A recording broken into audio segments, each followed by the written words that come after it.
2026 ခုနှစ်ဩဂုတ်လ28ရက်နေ့အင်္ဂါသားသမီးများအတွက်တနေ့တာဟောစတန်ဖြစ်ပါတယ်အင်္ဂါသားသမီးများအတွက်ဒီနေ့မှာအထက်လူကြီးကြီးကဲကြောင့်စိတ်ညစ်စရာများနဲ့ကြုံရတဲ့အလောက်ကိုင်းတွေရည်ရွယ်ချက်တွေလည်းအနာရောက်ခံဒီမှာတိလွယ်နေတာအစင်မပြေတာမျိုးတွေဖြစ်တဲ့စက်ပစ္စည်းကိစ္စဆရွက်ဆန်ကိစ္စတွေမှာတတိထားနော်ကြောက်တတ်တယ်ပျက်စီးတတ်တယ်ပျက်စီးဆုံးရှုံးမှုတွေနဲ့ကြုံရတဲ့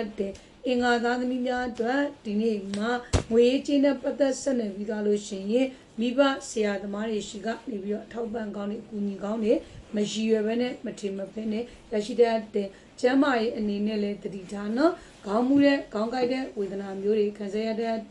အခြေအေးမှလည်းချစ်သူစီကနေပြီးတော့မမျော်လင့်မဲနဲ့လက်ဆောင်ကြီးရတဲ့